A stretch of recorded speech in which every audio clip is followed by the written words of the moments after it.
All right. So thanks for everyone who is watching this webinar today. The topic that we're going to be talking about is it still possible to sell a home and make a move during these times? And my name is Vladimir Westbrook. I'm a owner of Westbrook Realty. I'm a real estate broker in Bay Area, California. Westbrook Realty has been named as the top 3 real estate companies in Santa Clara City by the 3 best rated in 2019, and we're striking to do the same in 2020. In the past year, we sold around 50 million in sales, and over the past couple of years, we've helped over 200 families to move into their new home. And also I have Antonio Capistano with me today. Antonio, why don't you introduce yourself? Yeah, so hey, how's it going, you guys? I'm a new agent with Westbrook. I've been there a few months now. For this, I did a lot of marketing stuff. So for my portion of the presentation, I did a bunch of research and I was looking at the data and statistics and stuff like that, and arrived at a few conclusions that we're going to be discussing throughout it. Awesome. Thank you, Antonio. And here we have exactly what we're going to cover today on this webinar. So we'll start off with discussing what is different right now compared to, let's say, a month ago or 2 months ago in the real estate market, and what type of market we're in. So that's when Antonio is going to share some stats and data that help us understand the different markets and identify which we're in right now. Then we'll transition into inflated activity and what actions stabilize and destabilize market right now. With that, we'll go into the home prices and better understanding of the home prices. And we'll transition into why sell now and risk versus reward analysis so that you can identify whether it's the right call for you right now. With that, we'll transition into how to prepare a property for sale during the quarantine time, and how does the marketing work, and all things virtual that switched from the way things have been a month or 2 ago. Stick around to the end because that's when we're going to discuss the special promo for the attendees that are attending today. So with that being said, what is different right now that is compared to a month or 2 months ago? And guys, feel free to write your questions in the Q&A. For the last 10 minutes or so, we're going to answer your questions that you write in there. So real estate is essential as of March 31st in Santa Clara County and 5 other Bay Area counties, which include San Mateo, San Francisco, Marin, Contra Costa, and Alameda counties. So they all jointly announced that the real estate is essential business at the end of the last month. Also on April 14th, they updated their order, including some additional professions that are related to real estate transactions. And even related to marketing purposes, such as videographers and photographers and so on. The showings are advised to be done virtually right now, and all of the activities related to real estate are advised to be done electronically if at all possible. Now, that being said, the physical showings are allowed with certain limitations. The main limitations are is that only one realtor can be present, and a maximum of 2 people are allowed on that showing, and these people must reside in the same household. Also, the physical showings are applicable only for vacant properties. So no owner-occupied properties are being physically toured right now. There are some other ways that can be interacted with those showings, but we'll talk about that later today. Open houses are not allowed under any circumstances. Some people are doing virtual open houses, and that's what we're going to discuss today as well. What does it mean in terms of buyer behavior in the market? So the buyers sort of broke down into 2 groups right now. Some that are waiting it out and want to see what's going to happen, and other buyers are getting aggressive and they want to use the opportunity and buy something right now, especially those who are looking below 1 million in Bay Area and trying to transition from rent into home ownership.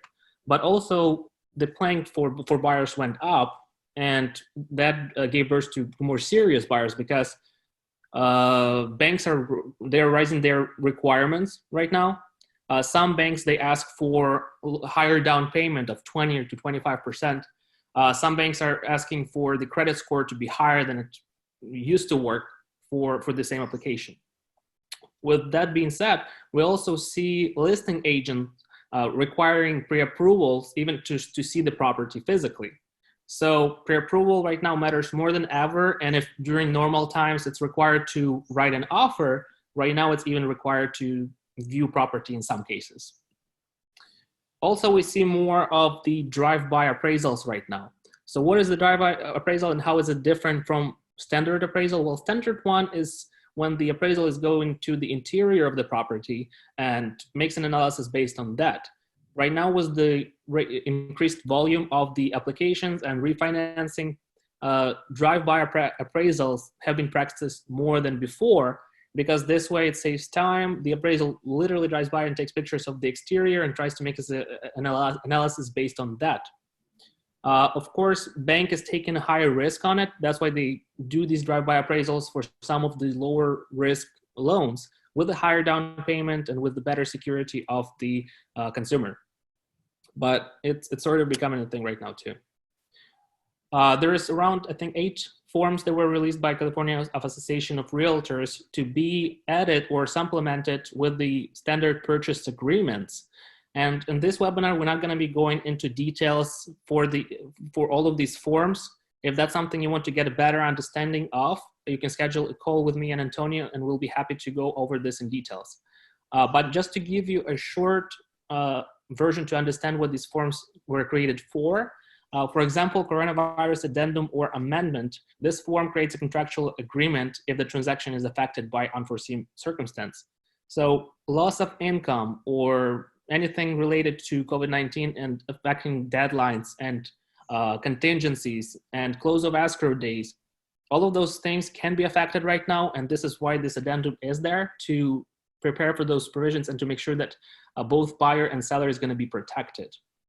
The notice of unforeseen coronavirus circumstance, or NUCC for short, that form goes together with the CVA form, and it pretty much explains what kind of circumstances can happen and in which cases you can use this addendum. Also, the listing agreements are now being added and supplemented with the listing agreement coronavirus addendum or amendment.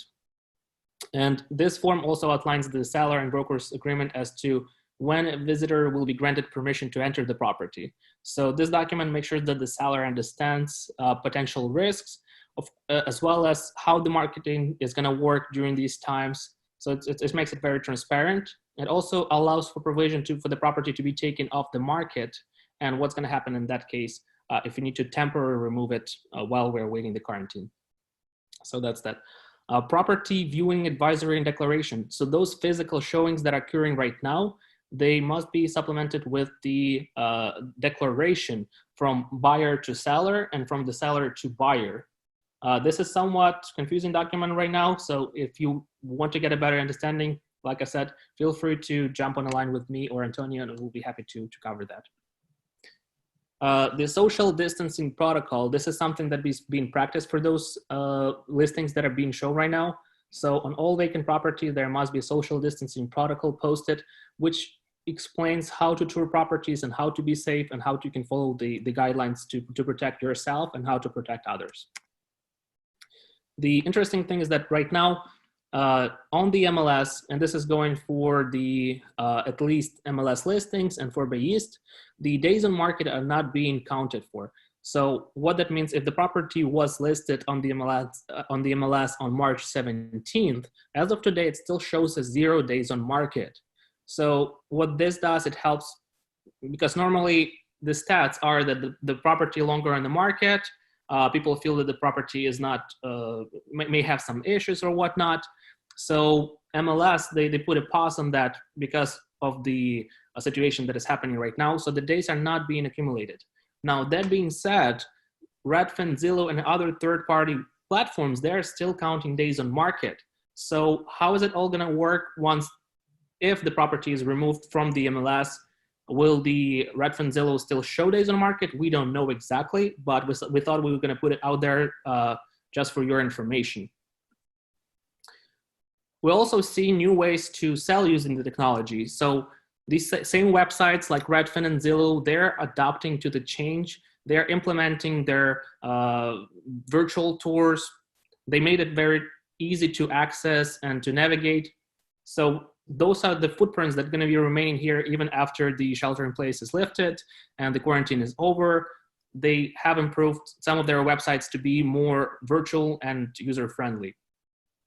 And even on our website, we added an option for our consumers to schedule a in-person showing or video chat. So all of the listings that people are browsing on our website, as long as it's applicable, they're able to choose a date and schedule either in-person or video tour of that property. So this is some of the things that we are doing to adopt as well.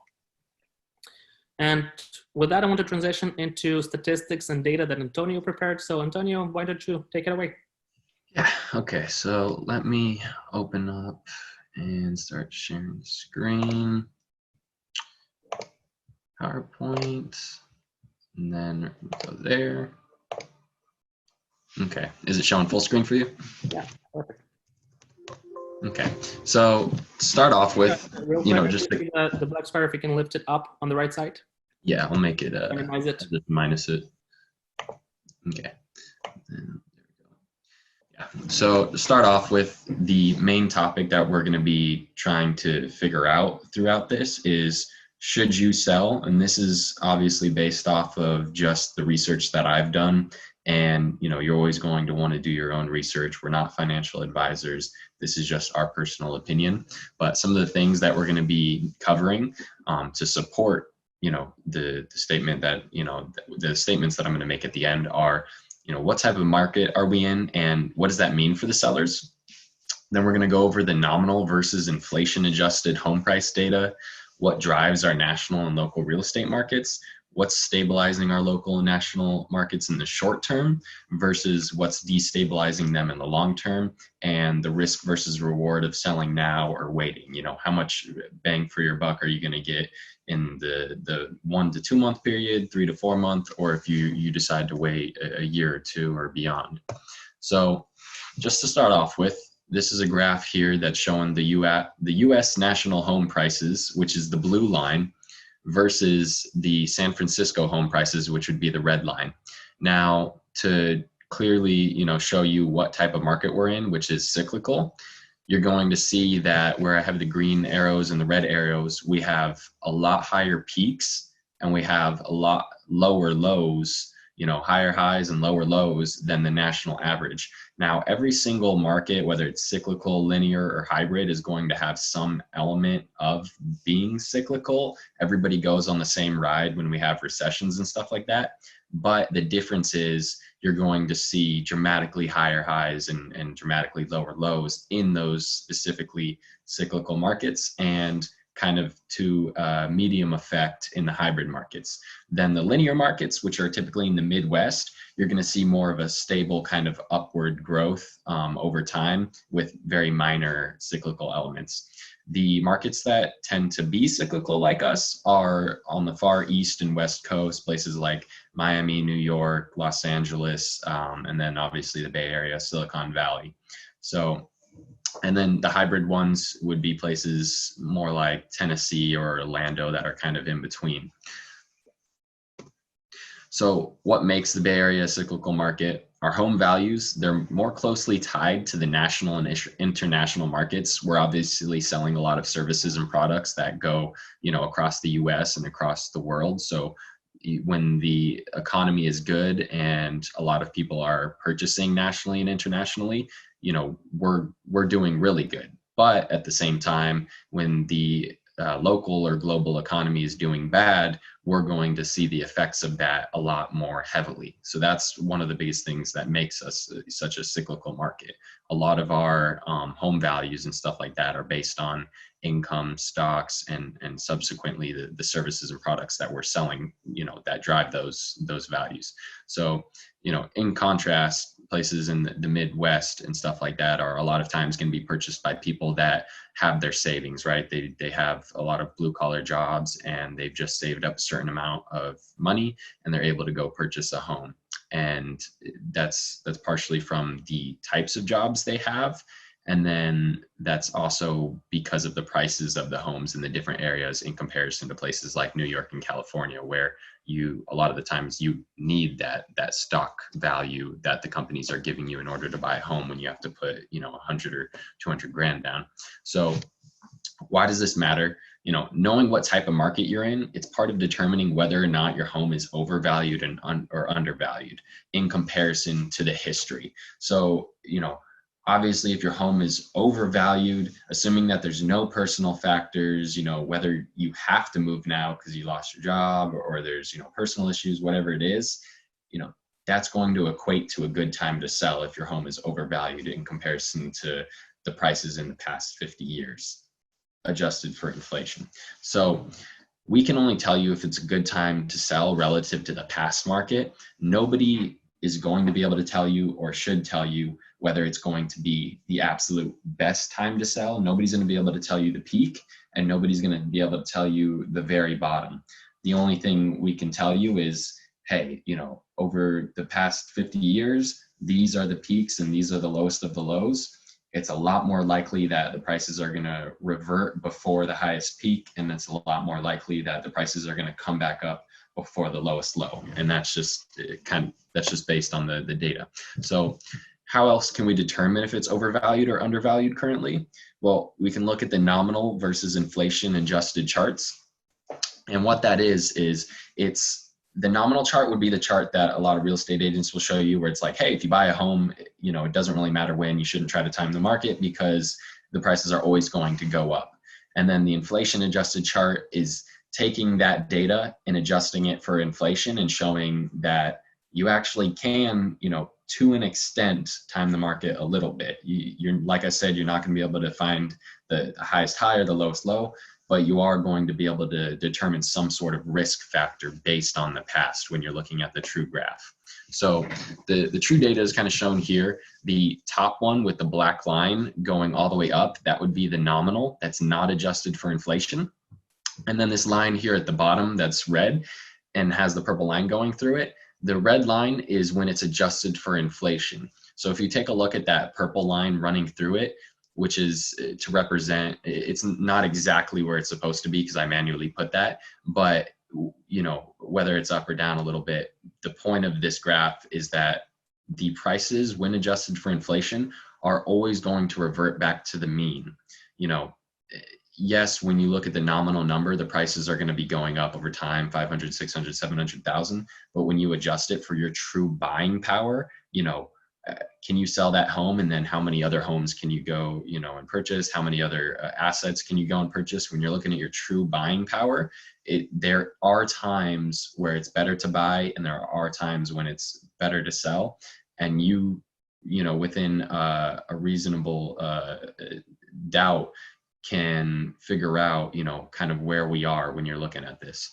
So the inflation adjusted prices are showing us how close we are to the last peak in home values. If you look all the way to the right to that fourth purple arrow that I have, you'll see that from the last housing boom, where I have that green dot is about where we're at right now, because this data only went up to 2010 and we're in 2020 now. I couldn't find a good chart that showed the same stuff. But we're right about where that green dot is, which means when adjusted for inflation, we're pretty much at the highest high that we've ever been, if not a little bit below the last housing boom. So what that means is our homes are far overvalued currently. And based on the past 50 years, the prices have always reverted back to that average or that mean. So is it likely that we're going to go up another 50% and break the highest high we've ever broken in 50 years? Or is it likely that we're going to go back down to the average?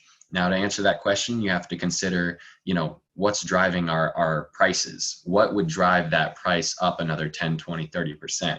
Are we going to have some massive population growth and influx into the area? Are we going to have some huge income increase? What is going to give people the ability to change the supply and demand so drastically that it's going to launch us up? My answer to that is it's a lot more likely that, now is a good time to sell, and the prices are probably going to start working their way back down towards that mean. And that's, again, based on the data from the past 50 years. So to illustrate my point, when people say that the prices are always going up, even on a national level, you have to look at the data. You have to look at the data from specific areas because real estate is hyper local. So even from 2006, if the chart had showed you that all the prices were going up, that would be averaged across the nation. So if you lived in Florida and you were looking at a chart that told you the prices were always going up and you purchased from 2006, your home value would have actually decreased when adjusted for inflation. But if you were in California, it would have increased. So that's why you have to look at that specific area. So if you were in San Francisco and you purchased your home in 2006, when adjusted for inflation, your home would be valued over 14%. So your home is currently overvalued basically 14% in San Francisco. And then in San Jose, Sunnyvale, Santa Clara, you would have seen a 46% increase. And that's above that average, that's above that mean. So that means that in that area, very specifically, in comparison to 2006 at least, the home prices are way, way overvalued. So the question for all of this is whether you want to risk, locking in your numbers now while you still can, or risk having it, potentially drop, or hope that it goes up a little bit further. And if it does go up further, how much is it going to go up? And those are some of the questions that you have to ask yourself. So what are the biggest factors that typically determine our property values? Across the US, it's going to be population growth, income, job growth, inventory, and lending difficulty. But the biggest things for the Bay Area, I believe, are income and stock values.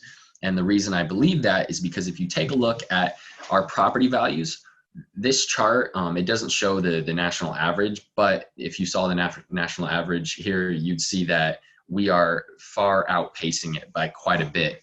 And there has to be a reason. So is it that people are flocking here and there's an increased demand so big that our prices compared to the national average are just skyrocketing above them? Or is it that we're making more money? What is it that's causing that? So if you take a look at the data, in comparison to the rest of the US and a lot of places in California, we actually have a lower working population. So the massive population growth, it's always going to be a part of it. The population growth is always going to be a part of it. But in comparison to other places, we have a lower working population. So why are we outpacing them? There has to be another answer, right? So if you take a look at the next chart, I believe this is the answer to it. It's the fact that our incomes are, they're growing at such an exponential rate and people are making so much more money. And this is mostly due to a lot of these IPOs and companies that are coming out and having billions and billions of dollars of external cash coming in from other countries and across the US nationally. And that is providing these companies the ability to pay their employees $200,000-300 grand and offer them 100, 200, 300 grand in stock bonuses that are going to be locked up for a few years. So when a percentage of a percentage, because obviously not everybody's going to take that money and go purchase a home, but when a percentage of a percentage goes and buys a home, let's say out of a group of 10,000, if 1,000 in the next 4 years, once it's done being locked up, goes and purchases a home, that's a lot of home buyers, right? So, and they're most likely going to stay if they purchased a home here for that expensive, they're most likely going to stay for a while. So that helps to drive the inventory down. And then on top of that, the US in general has a 1 million home shortage of entry-level homes.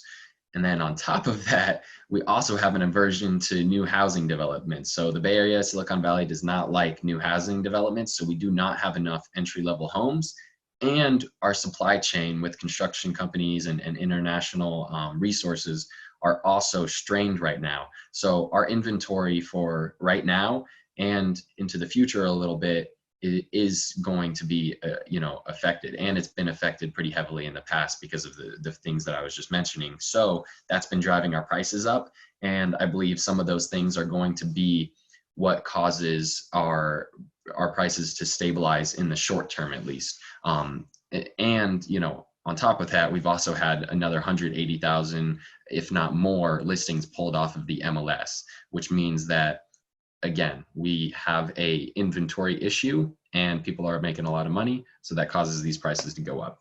Now, just to kind of simplify it, when you look at our working population relative to the US and California, it's lower. Now, the low inventory because of lack of building and the Bay Area aversion to the new housing developments and then, the high paying jobs and the stock bonuses means that we have some of the highest property values because we have the same people working, but they're paying more for the same homes because there aren't that many more homes.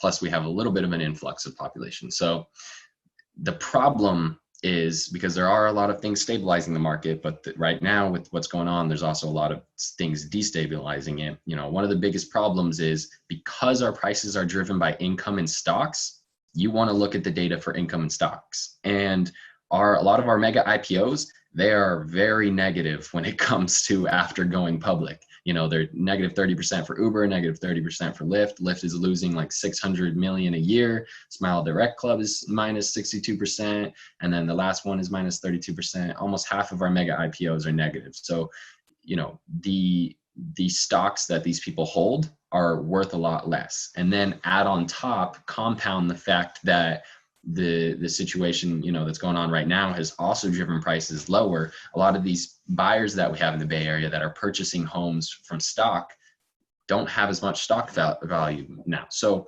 you also have to add in the fact that a lot of people have lost their jobs and filed for unemployment in the last few weeks, and that would be 22 million people. So the conclusion is that a lot of the home buyers that are purchasing with stock may hold off since we're on the bearish end of the market and they want to wait till their value in stock comes back up to be able to go buy their dream home.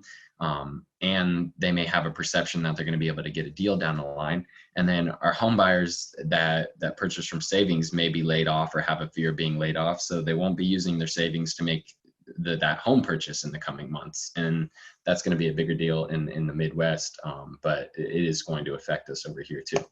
And then some of the things that are stabilizing the market, because this is all a balancing act, right? So the next things I'm going to be going over is what's stabilizing it in the short term, and then why do I think in the long term that it's being destabilized? How is this balancing act going to play out?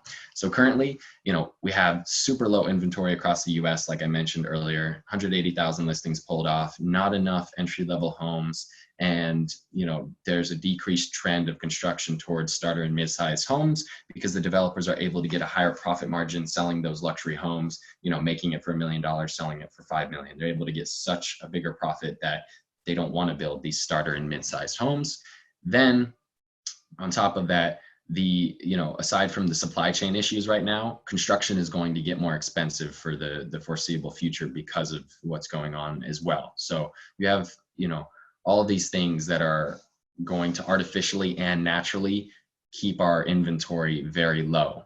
Now, the big question is whether or not, depending on how long this situation goes on, whether we have a foreclosure crisis or not, because everybody lost their job. So if it goes on for, 5 years, obviously nobody's going to be able, and we're in lockdown all the time, obviously nobody's going to be able to work, and then they're going to have to sell their homes, and that will bottom out the inventory, and all of a sudden we'll have a massive supply of inventory.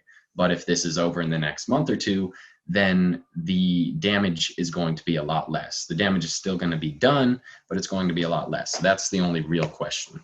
Now, another factor stabilizing it in the short term is a lot of these homeowners, especially in the Bay Area, have huge home equity from these stricter lending practices. The people that are owning the homes since 2005, 2006, and beyond, they're people that are, they're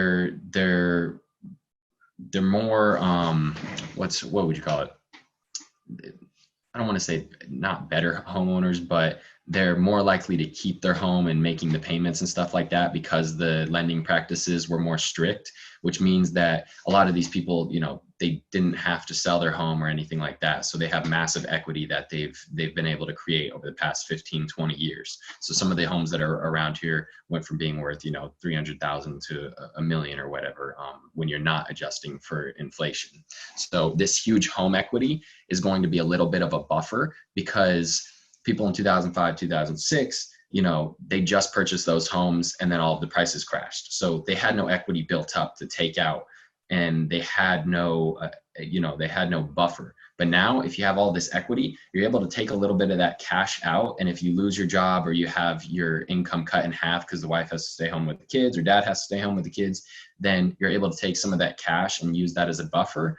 Or, if you have an expensive enough home around here, sell it and go move someplace cheaper. So that's going to be a little bit of a buffer that stabilizes our market in the short term. And then we also have some of the lowest mortgage rates in over 50 years. That one's kind of self-explanatory. Obviously, the lower the mortgage rates, the more buyers we're going to have in the market. And the government is artificially trying to lower this by lowering the Federal Reserve. And then the banks subsequently lowered the mortgage rates for a little bit to try and, buffer the damage from this, because they were hoping it was only going to last a few weeks. And then what happened is, now the mortgage rates are starting to come back up. So that's the issue. They can only artificially hold these mortgage rates down for so long, but they're going to start coming up. So, but while they were able to lower it, that creates that little bit of a buffer, but they can only do it for so long. So one of the last things that's stabilizing the market is foreign investors are parking a lot of their money in over here. A lot of these sites have seen a 400% increase in website visits in the past few weeks. Like the Securities from China International Corporation, forecasted 2019 to be a year of recession, and for the Chinese market, and a lot of their real estate home prices were, they were going down, and so they wanted to park a lot of their money over here. So a lot of people from China purchased, 40,000 plus units and $30 billion over here in the U.S. And the Chinese buyers equate for, I think it was like 24% of our foreign purchasers. Those websites were also seeing a lot of traffic from places like Germany and other locations over in Europe and stuff like that. So the negative side of things, we have stuff that's stabilizing the market, and then we have stuff destabilizing it, I believe, after the few months is over, because the government can only provide so much support to try and keep small businesses afloat and to try and help everybody out. The government can only offer so much assistance. Mortgage rates, they're going up now. They're not going to be able to stay down. The lending practices are getting even stricter, so there's subsequently going to be less buyers. The big corporations only keep so much cash on hand because they like to keep their balance books as close to zero as possible. And so they're only able to pay for people to stay home for so long before they have to start laying people off. They don't have infinite money to be able to just have everybody keep working from home forever.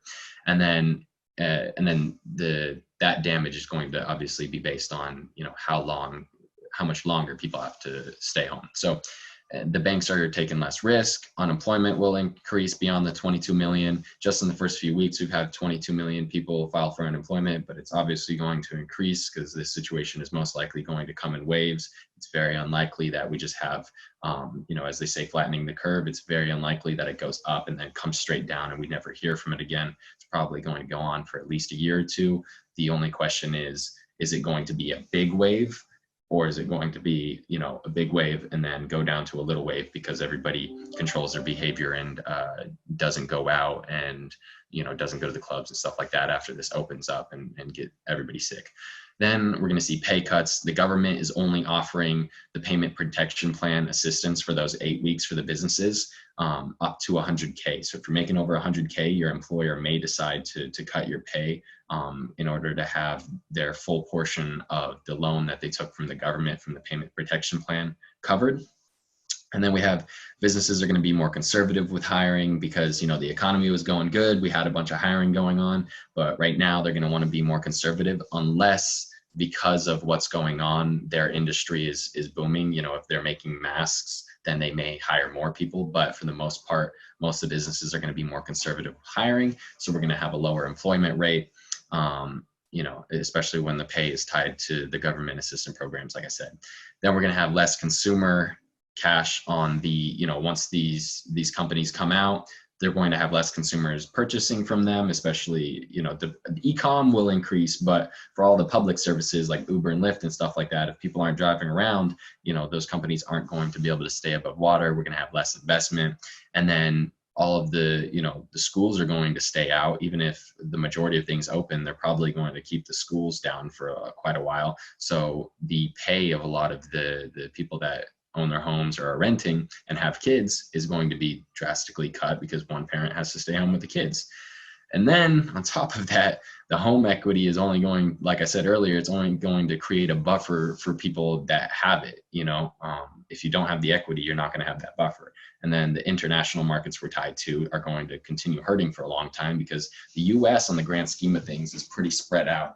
But in comparison to places like India and stuff like that, that we get a lot of our products and employees from and stuff like that, especially in the Silicon Valley, they're going to have a lot of problems for a while because they have such a dense population, and a lot of these countries have a poorer population, so they're not able to stay home for a few weeks like we are. Their companies can't support that. They can't support that. They don't have the savings. And that is going to affect us because we are a global market now. So what does this all mean? I tried to simplify it as much as possible. I know this still looks a little bit complicated, but I'm going to try to break it down the best I can. In my personal opinion, and this isn't just because it's convenient for, us for real, because we are real estate agents or anything like that. This is my genuine opinion. I think selling now is the best because even though, we may be going down from like 34 offers in the past few months or past few years down to like 4 recently, those 4 offers are still going to be able to be competing against each other and be able to conserve your price. If you're in Santa Clara and the prices are 45% above, they're at 1.3 right now in your area, you're probably going to be able to get your home sold for 5% above or 5% below, or for market value as it's determined in the area now, which is good. You're still way above that average, as I showed you earlier. So that means that now is a great time to cash out. It's been for quite a while a good time to cash out. And now that you start seeing these cues like, hey, the economy's kind of going down, this is happening, that's happening. Should I risk it and hold out, or should I just sell now? When you start asking yourself those questions, that's when it's the time to sell. Because when you don't have the answers, before we had the answers, okay, the IPOs are making so much money. There's all these people coming to the Bay Area. There's a lot of foreign investment. We had the answers. When you don't know why you're keeping the home, you're just kind of like, okay, I hope the prices go up. There's no clear answer. Then, everybody else is thinking the same thing, and things are quickly going to be driven by emotion and natural and artificial factors. So the benefits of cashing out now is if you're in San Francisco, you're going to see you're 13% overvalued. You've made your money, you've made your equity. Or in Santa Clara, you're 45% overvalued. You've made a ton of equity. You got a $700,000 home and you're selling it for 1.3 or 1.4 million. Like, you've made your money. Like, get out while it's good.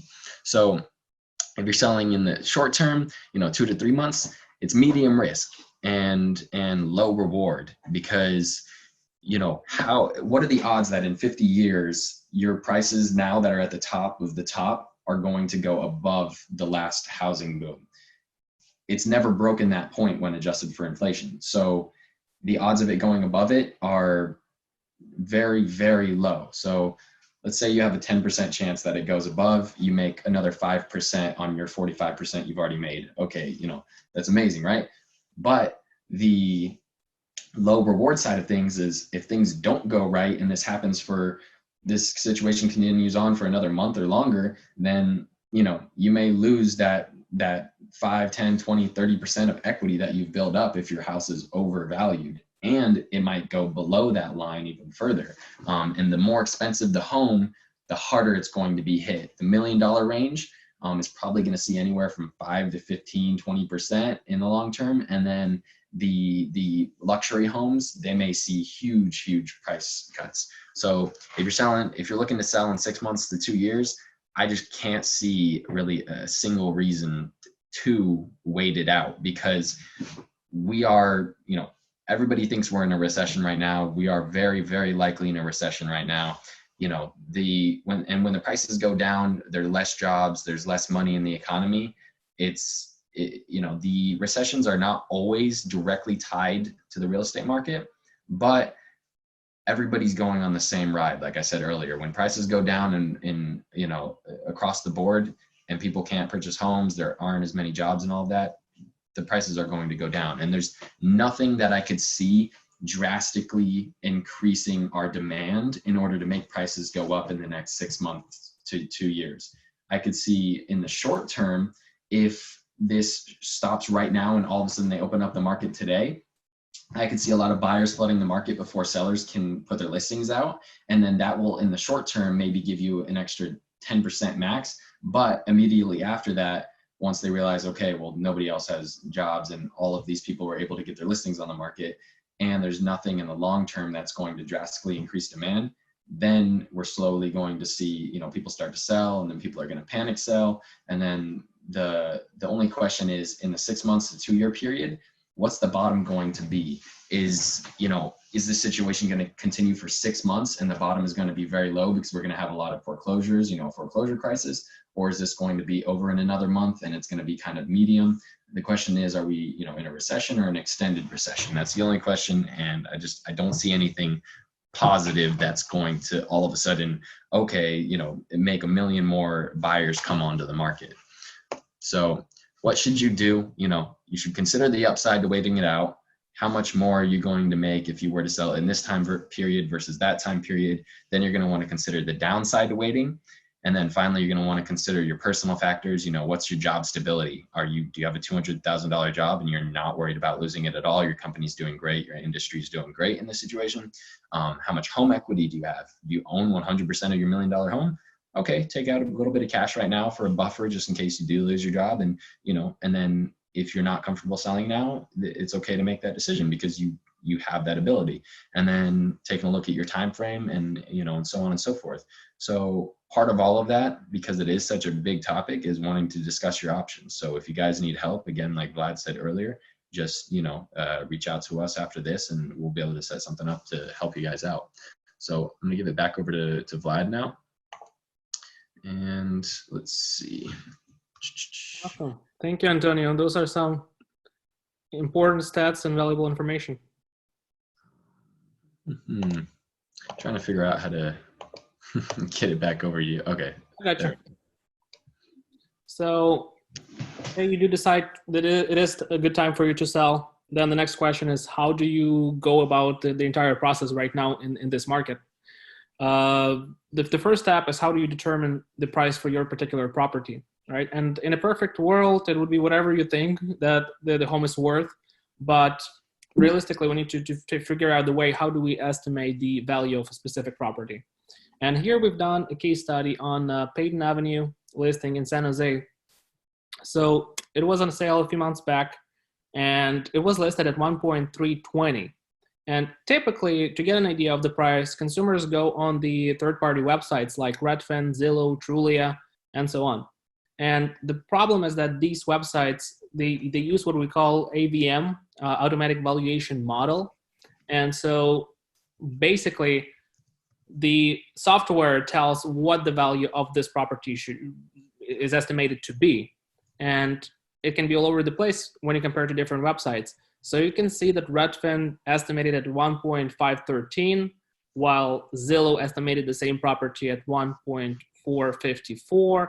And finally, Trulia estimated it at 1.299. And you can see that on Trulia, it's even shown as a 5 bedrooms compared to other websites shown as a 4 bedroom. So this is very important to understand that these numbers are not always accurate. So how do we get more accurate numbers? And this is when we get into CMA, or comparative market analysis.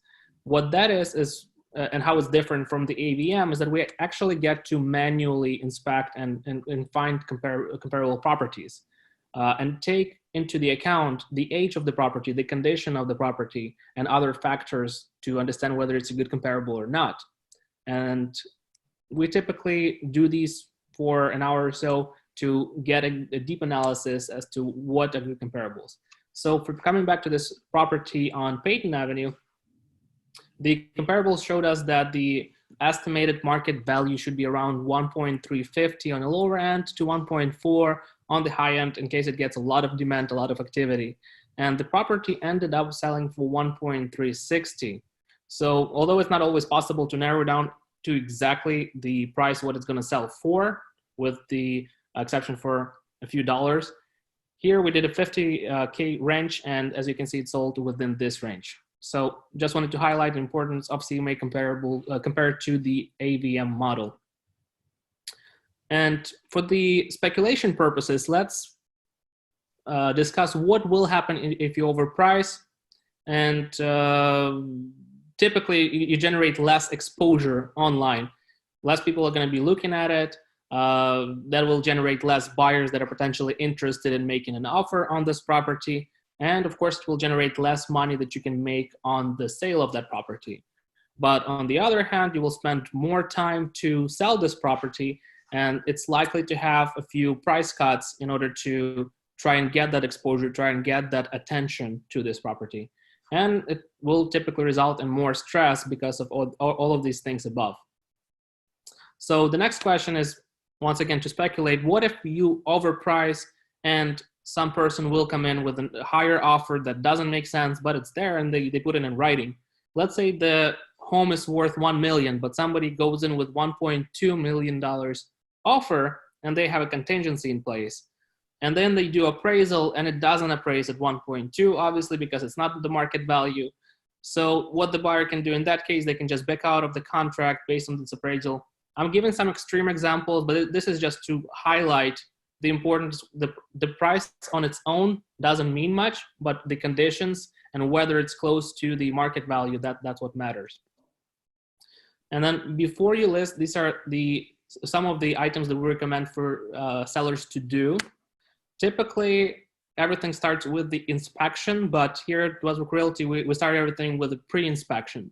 So when you do the home inspection, some minor items can be surfaced, like missing smoke detectors, or even if the smoke detectors are without batteries, or the door to the garage is not closing properly. So while those things are very minor and easy to fix, they will pile up on the inspection report.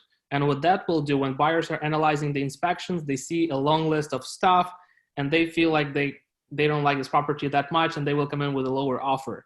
But when you do the pre-inspection, you can fix those small things and then do inspection, and that way it's going to be better off.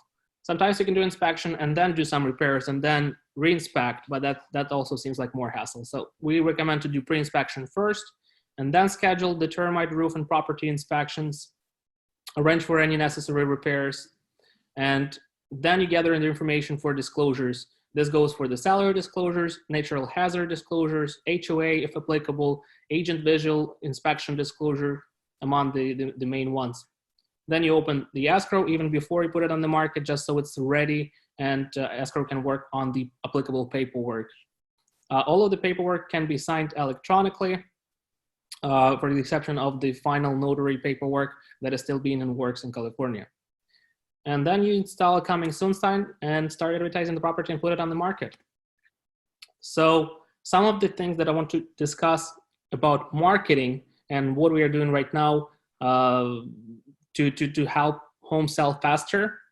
Well, in a way, Westbrook Realty was preparing for this for a long time, because we have been offering virtual tours and virtual open houses and things like that for years now. And one of the things that we are doing right now is virtual staging. As you can see on this slide, on the left, we have an empty room, and on the right, we have a picture with virtual staging that was just photoshopped into it. So it looks better, it generates more clicks, more attention, more demand, and helps to sell the property on 6 to 10% faster for the staged homes. And this statistic is taken for the actual staged homes, not with the virtual staging, not to be confused. But while we are not able to do the physical staging, this is the next best thing that we can do. Speaking of marketing, we have always recorded professional videos with drone footage and with a professional voiceover highlighting the property. So here we have one example of what that video can look like. It was a listing in Communications Hill. So the drone footage allows to get a better idea of the neighborhood and what the area looks like, and if you have some views that you want to help your property sell for a higher price, drone footage is important. Narration highlights all of the highlights of the property, such as hardwood flooring, upgraded kitchens, bathroom, and whatever you really want to highlight. So next thing that we are doing, bear with me here. Professional photos. So like I said, as of April 14th, it is now allowed to have photographers at the property to take these pictures. And it does a big difference compared to just pictures taken with the phone to professional wide angle photos that you can use on your listing. The next thing that we are offering right now is 2D and 3D floor plans. So this is an option with a 2D floor plan, and this is an option with a 3D floor plan. What's interesting is that it's exactly the same floor plan, but you can definitely see which one is easier to look at. 3D floor plan is easier to navigate and understand the layout of the property. But we don't just stop there. We do virtual tours for all of our listings as well. Here we have an example of what the virtual touring looks like. Basically, you're able to click through the property and navigate around it. You're able to see the dollhouse view and so on. Okay. What else do we do with online marketing? We advertise it on Google AdWords. We put banners on Yahoo and other websites. We send out a newsletter to over 8,000 real estate agents in Bay Area. We put advertisement on Facebook, Instagram, and YouTube. Post it on MLS, Zillow, Redfin, and Realtor.com. And right now we have over 70 5-star positive reviews on this website. So it kind of helps when you see good reviews of the listing agent, gives more credibility to the listing. So it's an important factor. We'll also post it on Craigslist and other third-party home search websites, and feature it on 2 of our websites, San Jose Area Home Listings and WBRE.com, which both have combined visitors of over 5,500. Sorry, not visitors, but users.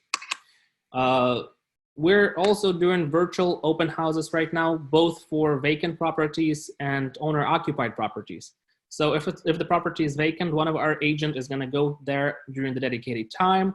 We advertise it beforehand to create a list of people to view, and then either do it for 1 or 2 hours, where the agent is going around the property and takes directions from the visitors that go online, and they're able to ask agent to show something specific, to show the view or show the backyard or whatnot. We're doing the same thing with owner-occupied properties, where the owner is able to actually do the tour themselves with the agent on the line to help facilitate it. But during the normal times, it's so hard to get in touch with the actual seller of the property and get feedback from there regarding the house. But right now it is possible with the new ways of sell. So what I want to close with is for attending this presentation today, as long as you schedule a listing presentation with us, and I'm not saying sell the property, but simply schedule a listing presentation to find out what's applicable for your situation, you will receive 3 following things: 8 hours of handyman pre-inspection work on us. So we'll pay for that pre-inspection and fixing minor things before putting it on the market. We will include the digital media package. So everything that you've seen, the video, the 3D tours, the 2D floor plans, 3D floor plans, all of that is going to be on us as well. And finally, we'll do the property evaluation report, among first things to even consider whether you should put the property on the market or not. So all of this is roughly $3,000 value. So it's a great thing to take advantage of during these times to see if it's applicable for you to sell your property during these days. And with that, I want to transition into Q&A. I've seen a couple questions as we went around, through this webinar. Give me just a second.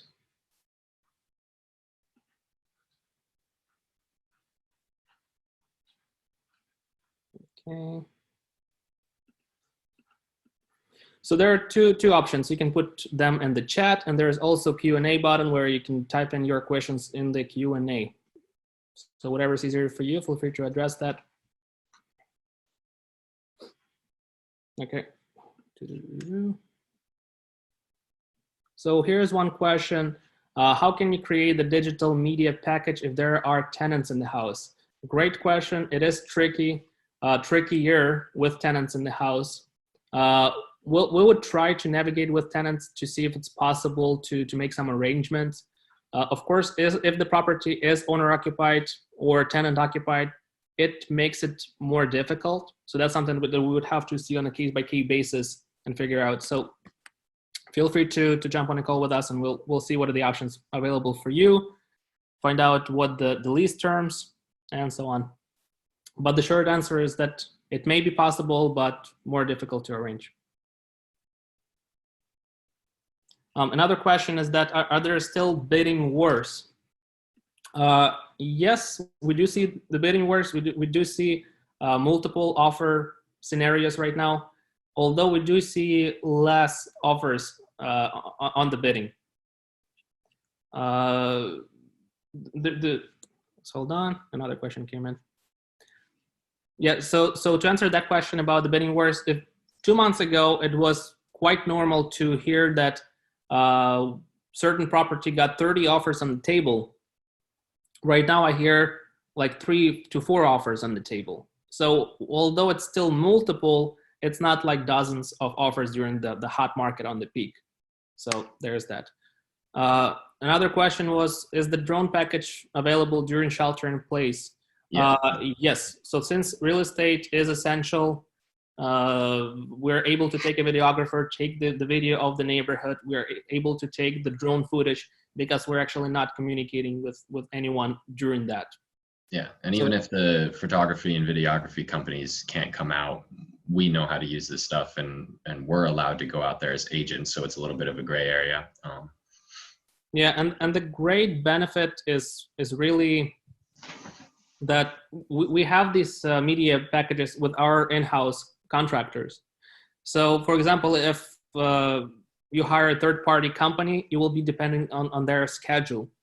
So if they're booked for the next week or so doing other 3D tours, you'll take a position in queue when they can come and scan your property. So in our case, our turnaround is 24 hours after the request because we do it internally. So one of our people from our team is able to go out and do that virtual tour. All right. Another question, do you see homes being sold over asking? Yes, we do see homes being sold over asking. And it kind of goes back into what I just mentioned, that the properties get multiple offers, and those are the ones that we see being sold over asking. Recently, I had a few situations where some of my buyers were trying to take an advantage of the situation and tried to make lower offers and see if it's going to be accepted. And interestingly enough, in 2 recent cases, the properties did go over asking with multiple offers, so we're not able to get it below asking price. Yeah, but the big thing right now is the question shouldn't be, can I get 20% over asking price or this? It should just be, are the houses overvalued in comparison to the past 50 years when we adjust for inflation and look at the graph? Yes, right. They're very overvalued. And are we going to be able to get even more value in some specific markets? Yes. In some specific markets, maybe a little bit less, but you're going to be able to lock in that 13 to 50% increase. So when all of this is going on, you shouldn't look at it from, like being like, oh, can I get more? Can I get more? Can I get more? Because that's not the question. Like, everything is, not going well right now. Can I just maintain what I have and lock in these, these awesome values that I've already, created over time? Yeah, good point. Another question is, how much of this process can be done remotely? I would say roughly 90%, most of it. And it also depends on your situation, because if the property is occupied, it makes it somewhat harder. If the property is vacant, it can be as simple as getting into the listing agreement and passing out the keys to the real estate agent. And as simple as that. And then the real estate agent is going to be taking care of most of those things to prepare the property for sale, arranging inspections, arranging contractors. So the consumer, the seller, will stay safely at home while this process is happening. The documentation can be signed electronically. Everything is done via DocuSign, the listing agreement, all of these addendums and whatnot. Everything is done digitally. All the way to signing the final documents. For some counties, it wasn't even possible to record digitally, to have everything on record to the county. But that's been transitioning. They are transitioning into doing it online right now. Also, California Association of Realtors is trying to push the ability to have online notaries. As far as I know, as of today, it's still not possible, but they are strongly pushing to make it possible and do that part electronically as well. Okay. Let's see if there are going to be any other questions.